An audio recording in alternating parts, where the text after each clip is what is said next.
In the wet late summer of 1970, on the flat black dirt ground outside a small town on the Illinois Grand Prairie, a 58-year-old widow named Opal Renner walked out into 40 acres of corn that the whole of Ainsley County had already written off as a joke, and she walked it slow, like a woman walking a thing she loves and is not ashamed of. The corn was old, open, pollinated seed. It was mongrel and uneven, no two ears the same color or the same length, some stalks head high and some barely to her shoulder, grown from kernels her grandmother had hand-selected ear by ear across 30 years and kept in coffee cans and a cracked oilcloth ledger.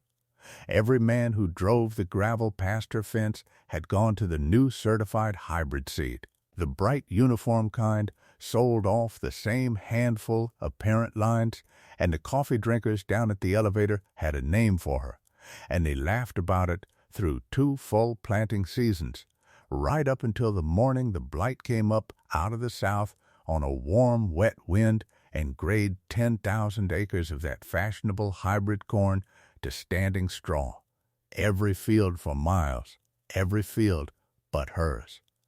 She had not gone backward in the head. She had read a thing in a dead woman's hand that not one of those men had the patience to read. They called her the mule corn woman. It started at the grain elevator, as most of the naming in that county started over bad coffee and paper cups on a bench worn smooth by 40 years of men who had opinions about other men's ground. The word mule was meant to sting. A mule was a crossbred thing, neither one clean breed nor the other, a work animal for people too poor or too stubborn to keep a proper matched team. So when they looked at her field, that shaggy, patchwork, no two alike stand of corn, cream ears and gold ears, and here and there an ear speckled dark red and one blue as a bruise. Mule corn was the word that fit their mouths. It said she was cheap. It said she was behind the times. It said a woman alone on her dead husband's ground had let the place slip back into something their own fathers had been glad to leave behind. Opal heard it. She was not deaf, and she was not a fool. She heard it at the feed store, and she heard it in the pause when she came into the cafe, and the talk changed shape. And she paid it about as much mind as she paid the weather she could not change. She was a big-boned woman, broad through the shoulders, sun-browned to the color of a saddle, with iron-gray hair she wore braided and pinned up under a faded green seed company cap that had gone soft as cloth from years of sweat and sun. Her hands were the first thing a person noticed if a person noticed anything true about her. Big, blunt-fingered, the knuckles swollen and shiny. The nails cut square, hands that had shucked and shelled and detasseled and pulled calves and dug postholes for so long that they had stopped being pretty a long time back and become something better than pretty, which was useful. When she peeled back the husk on an ear for corn, she did it with her thumb in one long, careful motion. And she looked down at the kernels as another woman might look at a letter from a child. She had come to the ground as a bride at 19 and buried her husband on it at 51, and in the 7 years between the burying and this wet gray summer, she had run the whole 40 herself, plus rented the back 60 to a neighbor for pasture. And she had done it without asking any man's advice, and without, as far as anybody could tell, wanting any. That was part of why they laughed. A widow was supposed to be a little lost. A widow was supposed to sell to the man with the biggest checkbook and move into town and be grateful. Opal Renner had done none of that, and she had planted mule corn on top of it. And so the county filed her under the heading of women who had gone a little peculiar, and it went back to its coffee. To understand why the laughing was fair, because it was fair. on the face of it, and the story does not work if you pretend the men were only cruel. You have to understand what everybody in that county knew for certain in the year 1970. Everybody knew that the old open-pollinated corn was finished. It had been finished for going on 30 years. The hybrid seed had come in slow at first and then all at once, and it was a genuine marvel, and only a fool would argue against it. You bought your seed fresh in a bright paper sack every spring from the dealer in town. You planted it, and it came up like soldiers, every stalk the same height, every ear at the same node, every plant tasseling on the same 3 days, uniform as a printed page. It yielded half again what the old corn yielded, and sometimes better, and it stood up straighter to the combine, and it did not sprawl and lodge and shame you in front of the road. A man could plant a hybrid field and know almost to the bushel what would come off it. The only catch, and it was not thought of as a catch, was that you could not save your own seed off it. The hybrid vigor broke apart in the second generation, the children came up scrambled and poor, so you went back to the dealer every single spring and you bought fresh. And you were glad to, because look at the yield. That was progress. That was farming for men who read the bulletins and kept up. And a woman who instead saved her own seed in coffee cans off a mongrel stand year after year. Planting the same tired blood her grandmother had scratched together in the 1890s, well, you could see why they laughed.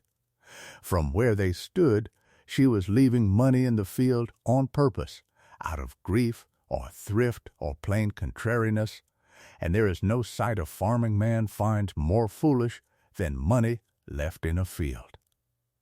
If you have ever watched a whole community decide, kindly and completely, that a steady and capable person had simply gone soft, and gone on being sure of it right up to the moment the ground itself proved them wrong, then you already understand why a story like this one gets told at all. Stay with Opal. The part that matters was not in the field yet. It was in the ledger. The ledger was the thing. It lived in the kitchen, on the wide sill of the north window where the light was steady and cool, a hand-sewn stockman's book bound in oilcloth gone the brown of an old boot, the cover cracked across one corner and mended with a strip of flour sack cotton and a row of Opal's own small stitches. It had belonged to her grandmother, and to her grandmother's own hand before hers had touched it, and the earliest pages were brown ink gone the color of weak tea, in a slanted, careful script with the long, curling letters they taught in the country schools before the century turned. The middle pages were pencil, her mother's blocky print. The last third was Opal's own hand, and she wrote in it most every evening at the kitchen table with a stub of carpenter's pencil she sharpened with a paring knife. And she did not think of it as a diary or a keepsake. She thought of it as the instructions. Everything her people had ever learned about that ground and that corn was written in that book, and every failure, too. Because her grandmother had believed with a near-religious force that a failure you wrote down honestly was worth more than a success you only remembered. The instructions were plain, and Opal followed them as another woman followed Scripture. Save from the best and the toughest, not the biggest ear on the weakest stalk is a trap. Walk the field before you pick and mark the plants that stood through the July storm without going down, the ones that fought the drought and held, the ones the corn borer left alone, those are the mothers. Take your seed from those and let the pretty ones go into the crib for the hogs. Never take all your seed from one corner or one row. Keep the colors mixed. Keep ears that ripen early and ears that ripen late in the same sack, on purpose. And the one her grandmother had underlined twice so hard the pencil had torn the paper, "Never plant your whole place off one father." Opal did not know, when she started, exactly why that last one mattered so much that a dead woman would tear the page over it.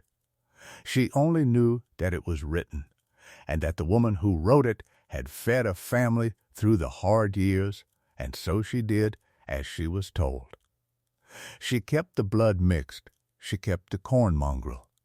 She wrote down every ear she pulled for seed and where it grew and what the weather had been, and she put the coffee cans of shelled seed up on a plank shelf in the cool of the back room, and she planted her 40 every May from her own hand, and she owed the seed dealer in town not one dime. The work of it was not romantic, and she never pretended it was. Selecting seed corn by hand off 40 acres, one worthy ear at a time, is slow, back-bent, patient labor done in the shortening light of an October afternoon, with the husks cutting fine red lines across the soft webbing of your thumbs. She would go down the marked rows with a feed sack over her shoulder, and she would take an ear and turn it in the light and read it, the depth of the kernel, the set of the rows, how the cob had dried, whether the husk had covered the tip clean or left it open for the mold and the earworm, and most ears she let fall back, and now and then she kept one, and dropped it in the sack and moved on. It took her the better part of 2 weeks every fall, evenings and Sundays, to lay in the next year's seed. A hybrid man did that same job in the time it took him to write a check. She knew that. She did it anyway, because the ledger said to, and because 30 years of the ledger being right had bought a kind of trust that the county's laughing could not touch. There was a man who wanted her ground, and his name was Halbert Sloan. And he owned the 2 full sections that wrapped around Opal's 40 on the north and the east like a hand closing. He was not a cruel man after the fashion of villains and stories. He was worse than that. He was a patient one. He had bought up 4 failing places in that township across the years, always at a fair enough price. Always after a bad season had done the hard work of breaking a family's nerve, and he had never once had to raise his voice to do it. He was the biggest hybrid man in the county, and proud of it, and he had a wide, clean face and a habit of resting his forearms on a fence rail and looking at another man's crop with a mild, sorrowful, calculating pity that made you want to sell just to get out from under the look. Opal's 40 sat in the middle of his holdings like a seed caught in a tooth, and he had made her 3 offers in 7 years, each one polite, each one a little higher, each one refused at the fence line in under a minute. He had taken to driving past her mule corn slow, with his window down, not saying anything, just letting her see him see it. He could wait. Men like Halbert Sloan always thought they could wait. His wife was named Verna, and she was the conscience of that house, though she had no power in it and knew it. She had grown up 2 farms over from the Renner place and had gone to the country school with Opal's younger sister, and she remembered the grandmother, remembered being handed a warm, braked ear off the old mixed field corn as a girl, and thinking she had never tasted anything so sweet. When Halbert would come in from the elevator with the latest joke and set it down on the supper table like a trophy, Verna would go quiet and press her lips and say his name once, flat. The whole of her objection folded into the single word, Halbert, and he would wave it off. But she remembered the taste of that corn, and she remembered the grandmother's hands, and somewhere under the quiet she was not laughing. The mockery had a second engine beside Sloan, and that was the county extension agent, a decent, earnest young fellow named Pruitt, who had a 2-year certificate and a clipboard and a genuine belief that his whole job on this earth was to drag the last of the old farmers into the modern age for their own good. He came out to Opal's place in the spring of that year, uninvited but not unkind, and he walked her rows, and he did the arithmetic out loud, and the arithmetic was against her. Her open-pollinated corn yielded, in a fair year, maybe 80 bushels to the acre, where the county's hybrids were pushing 130 and 140. He wrote it in his report. He wrote that the Renner place was operating below county average on yield per acre, and that the operator was declining to modernize her seed, and he recommended in the flat gray language of a government form that she transition to certified hybrid stock at the earliest practical opportunity. He was not wrong about the numbers. In a fair year, the hybrids beat her, and everybody who mattered knew it, and the report went in the file, and it sat there like a small official stone on the scale against her.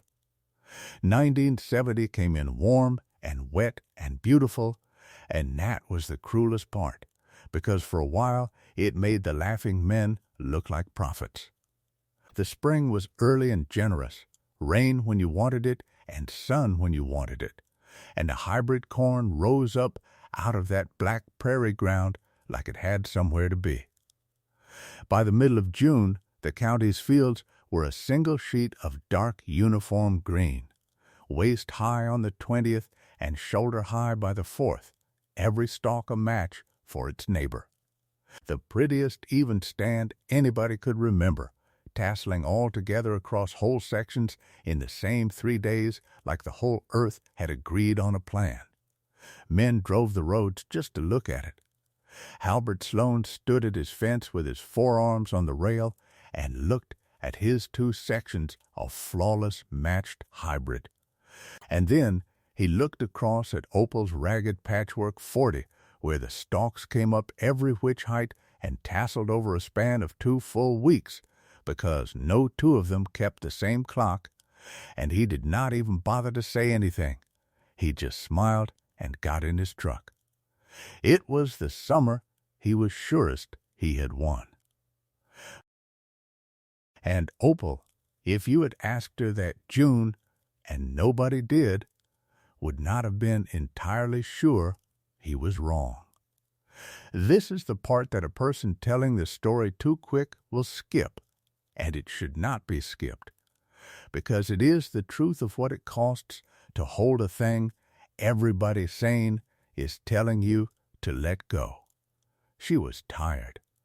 She was 58, and she was alone, and her hands hurt in the mornings before the coffee, and the extension man's report sat in her mind like a splinter, and her yield really was down against the neighbors, and the ground really was worth more than she would ever pull off it in mule corn, and Halbert Sloan's latest offer had been generous enough that she could have moved into a warm little house in town and never dug another posthole in her life. There was one evening late that June, a soft gold evening with the swallows working the field for bugs, when she sat at the kitchen table with the dealer's order form in front of her. Pruitt had left it, helpfully, a form to buy next year's certified hybrid seed, and she had the carpenter's pencil in her hand, and she came.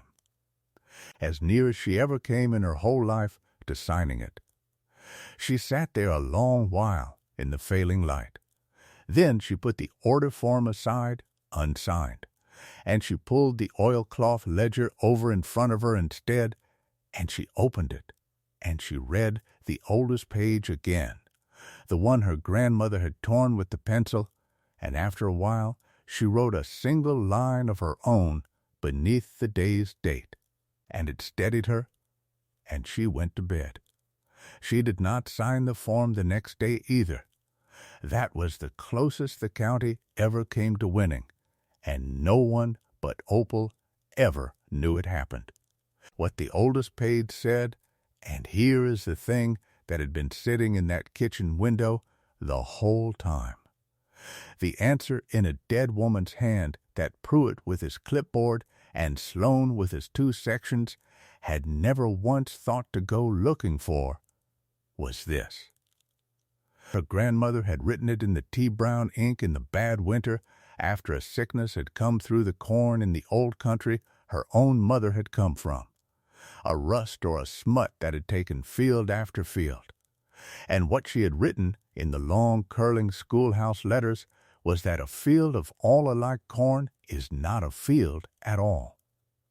It is one single plant grown 10,000 times over, wearing the mask of a crowd. And a sickness that fits the one plant fits every copy of it, and so it does not stop at a fence, it does not thin out, it does not spare a corner, it walks the whole field down like a fire crossing a dry roof, because to a plague there is nothing there but the same door, standing open 10,000 times in a row. But a field of mongrel corn, where no two plants are true kin, where the blood runs 100 different ways, is a real crowd. When the sickness comes for a crowd, some fall, and some sicken, and some, by the plain luck of being made different, never take it at all, and stand, and the standing ones make the seed, and the seed remembers, and the field goes on. That, the old woman had written, was why you must never bet the whole place on a single blood. Not thrift, not stubbornness. It was that a family that plants all its hope on one blood has bet the whole farm that the one weakness in that blood will never be found. And a weakness bred into a thing she had written will always, given years enough, be found. Opal had known those words most of her life. What she did not know, that warm green June, and could not have known, was that 600 miles to the south, the door her grandmother had written about was already standing open across nearly the whole of the nation's corn, and that a small, dark thing had already found it, and was already on the wind, and was coming north. Here is the piece the seed men had missed, and it was not a small piece, and it was real. In the drive to make the hybrid seed easy and cheap to produce at scale, nearly the entire American seed industry had come to rely on a single clever trick of the corn's own plumbing. One particular kind of male sterile cytoplasm, one narrow line of inheritance. Bred into the mothers of very nearly all the hybrid corn sold in the country, so the seedmen would not have to pay crews to pull the tassels by hand. It saved a fortune. It was in almost everything, and it carried, buried, and unnoticed, and passed along identical into field after field after field from one coast to the other, one single hidden weakness, a back door that a certain leaf fungus, given the right warm, wet season, could walk straight through. The seedman had bred a nation of corn that was, underneath its 1,000 brand names, all wearing the same lock. Nobody had gone looking for the key, because nobody had read a dead prairie woman's line about a single plant copied out 10,000 times over. And in the warm, wet summer of 1970, the key turned. They would give the sickness its proper name later in the reports and the university papers, the Southern Corn Leaf Blight, but it needed no name the morning it arrived. It blew in off the Gulf states on the warm, wet southern wind that everybody had been so glad of, and it found what it had been made, by an accident of thrift and haste, to find. A nation of identical corn, all carrying the same open door. It showed first as small tan spots on the lower leaves, cigar-shaped, ringed and dark, easy to miss if you were not looking, and even if you were. Then the spots ran together. Then the leaves went, whole leaves graying and dying up the stalk, and the ears rotting on the shank with a soft black mold, and the stalks themselves going punky and weak so that a plain summer wind laid whole acres flat. And because every plant in a hybrid field was the same plant, the same door, the same lock, the sickness did not stop at any fence, and it did not spare any corner. It walked. Field to field, section to section, township to township. It walked the length and breadth of Ainsley County across 3 wet weeks of August, and the great flawless matched hybrid stands that had been the prettiest corn anybody could remember went down before it like the same domino knocked over 10,000 times, until you could stand on the elevator scale at the edge of town and turn a slow circle and see. In every direction to the flat far edge of the earth, corn the color of old straw, blotched, broken, lodged flat, or standing dead. Combines idling in the lanes because there was nothing in the ears worth the diesel to go and get it. Halbert Sloan walked his 2 sections in the last week of August with his fair, clean face gone the color of the corn. And he did the arithmetic he had spent his life doing, and there was no bottom to it. He stood at the fence rail where he had rested his forearms all June and looked out over the ruin of the finest hybrid ground in the county, all of it the same, all of it dead of the same door. And then, because a man's eye goes where it is drawn, whether he wills it or not, he turned his head and he looked across the fence at Opal Renner's 40. And her 40 was green. Not perfect. It had taken the sickness too. In its way, there were plants in it dead and plants in it sick, tan spots on this leaf and that one, an ear here and there gone to the mold. Of course there were. A crowd is not an army of the invincible. But it was a crowd. No 2 of those mongrel plants wore the same lock, and so the sickness that had found the one open door standing 10,000 times across the rest of the county found in Opal's field 10,000 different doors, and most of them shut. Where one blood took it, the blood beside it stood. Where an early ear rotted, the late ear too rose over, ripened clean. The shaggy, uneven, no 2 alike stand that had been the joke of the elevator for 2 summers took its losses in 1s and 2s and 3s, scattered, survivable, exactly as the old woman had promised a crowd would, and it stood. Deep green and head heavy and ragged and alive, the only living corn for as far as a ruined man could see, 40 acres of it. In the dead center of the finest dead hybrid ground in Ainsley County. From the wrong side of the fence, it was not a joke anymore. From the wrong side of the fence, it looked like the last green thing on earth. Opal did not go to the elevator and tell the men what they could do with their certified seed. There is no scene in this story where she stands up in the cafe in a clean dress and settles the account with her tongue, and if you have been waiting for that scene, this is not that kind of story, and she was not that kind of woman.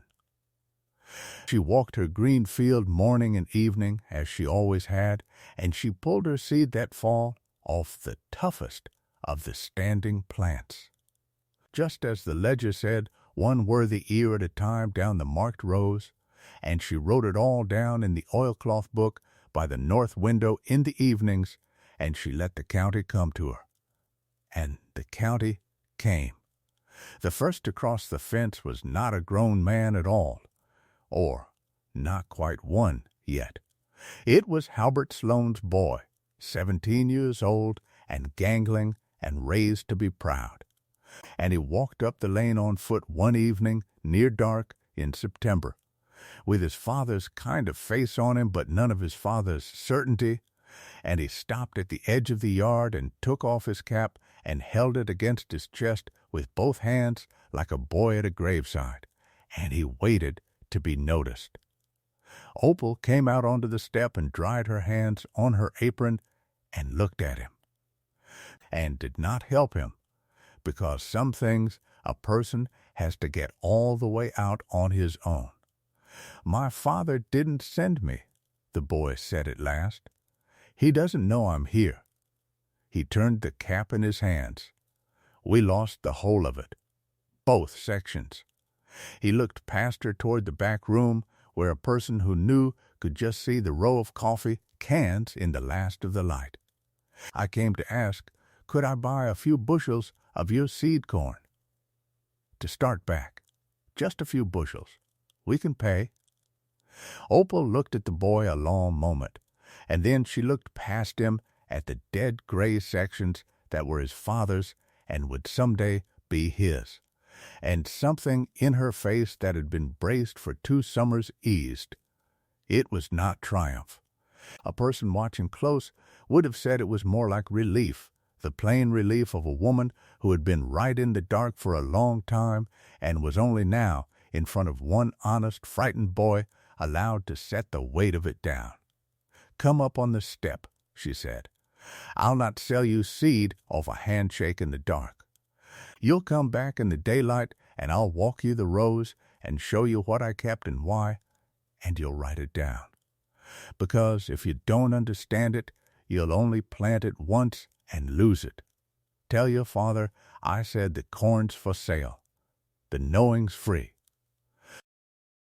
The boy came back in the daylight, and after him, across that fall and the next spring, came the others, not all at once, and not with speeches.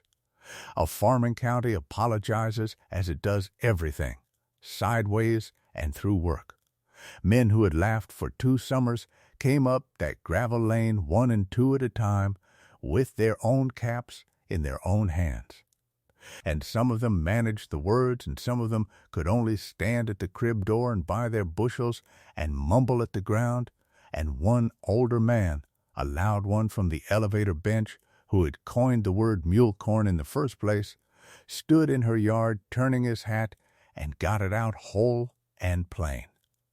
"I called you a name for 2 years," he said, not looking up. "I taught my own boys to say it. I was wrong. I was wrong the whole 2 years, and I'm sorry for it." Opal let the silence sit a moment before she answered him. "You'll want the early red and the flinty gold both," she said. "Don't plant one without the other. That's all the sorry I need." And she sold him his seed and let him go home able to look at his family. She kept her grandmother's core lines back. She would sell a man enough to start again.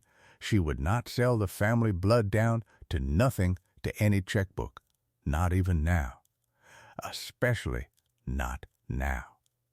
Halbert Sloan himself never came up the lane, but he never drove past slow with his window down again either, and he never made her another offer on the 40, and by the reckoning of that country, that was as close to an apology as a man like him had in him to give. The young extension agent Pruitt came too, and to his credit, he came early and he came honest. He walked her green field in the first week after the blight with his clipboard hanging forgotten at his side, and he asked her the how of it. And Opal did not lecture him. She was not built for lecturing. She just took the oilcloth ledger down off the windowsill and set it on the kitchen table and opened it to the oldest page and let him read the tea-brown line about the 1 corn only. Pretending to be many in her grandmother's schoolhouse hand. He read it twice. He was quiet a while. Then he took out a fresh form, and this time he was not writing a recommendation that she modernize. He wrote down, careful and complete, what she had and where it had come from, and he asked her grandmother's full name and wrote that down too, at the top, where the operator's name goes. It went further than the county, in the end, as these things sometimes do when the timing is right and the loss is big enough to make important men curious. Word of the 1 green field in a gray county worked its way up through Pruitt's reports to the state university, where men in the plant science building were spending that whole terrible autumn in a scramble to understand how a single hidden weakness had been allowed to spread into very nearly the entire national crop, and what the country was going to do for seed that did not all share it. And a young researcher drove down that fall and stood in Opal's crib among the coffee cans and the mongrel ears in their 100 colors, turning one speckled ear over and over in his hands. "Do you know what you've got here?" he asked her, and there was something close to awe in it. "Corn," Opal said, "same as always." He shook his head slowly. "No, you've got the one thing the whole country's short of this year." And he understood, as a trained man will understand fast what a folk had known slow, that he was looking at something the whole panicked industry was suddenly desperate for, a living, unbroken, hand-kept open, pollinated seed line, generations deep, its diversity intact, its blood never narrowed to one father. They took ears of her corn into the university's collection that winter, formal, cataloged, preserved, and in the file where they recorded where the line had come from, they wrote down Opal Renner's name, and beneath it, at Opal's plain insistence and against the form's usual habit, they wrote down her grandmother's full name and the fact that she had begun the line by hand in the 1890s and kept it 30 years, so that the record would say true who had done the work.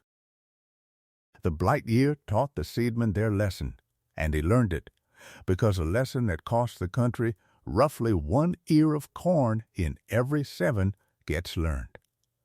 Within a few short seasons, the industry had bred its way off the single narrow line of inheritance that had left the whole crop wearing one lock.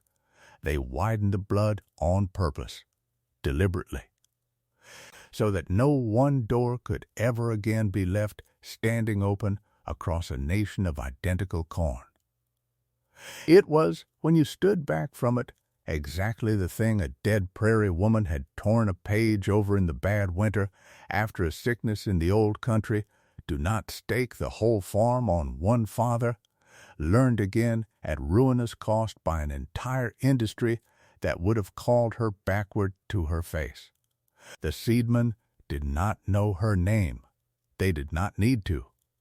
The knowing had gotten out ahead of them like water out ahead of a man building a dam, and had been waiting in a coffee can in a widow's back room the whole time they were losing the country's corn. Opal Renner farmed the 40 for 11 more years, until her hands gave out past the point where even she would argue with them. And then she rented it to Halbert Sloane's boy, grown by then into a careful, seed-saving man who was nothing like his father, and had told her once, plain, that the evening he walked up her lane with his cap in his hands was the night he grew up, on the one condition written into the lease in her own hand, that a corner of it stay in the old hand, saved corn forever, and that he keep saving the seed off the toughest, mixed, no 2 ears alike, and write it down. She wrote in the oilcloth ledger to the end. The last full entry in her own hand is the one she made that first gray September, and if you were ever to hold the book, it is in a family's keeping still, wrapped in the flour sack cotton. You would find it written small and steady. Directly beneath the oldest torn page, the tea-brown page in her grandmother's hand about the corn that only wore the mask of a crowd. It does not gloat. It is not addressed to the men at the elevator, or to Halbert Sloane, or to the report in the county file. It is addressed, the way the whole book always was, to whoever comes next and has the patience to read it. "The blight came," she wrote. "The county's corn is straw. Ours stood. You were right, grandmother," the crowd held. And then, because she was a practical woman to the marrow, and the instructions were the point and always had been, she wrote out once more, in full, so it could never be lost, even if every other page rotted, save from the best and the toughest, keep the colors mixed, and never. Whatever any man in any bright new age tells you, plant your whole place off one father. The coffee cans went back up on the shelf in the cool of the back room. The corner of the 40 is still in the old corn, and somewhere in a family's keeping the oilcloth ledger is still being written in, one honest line at a time, by whoever came next, which was, in the end, the whole of what the mule corn woman had been trying to say all along, to a county that had to lose 10,000 acres to hear it.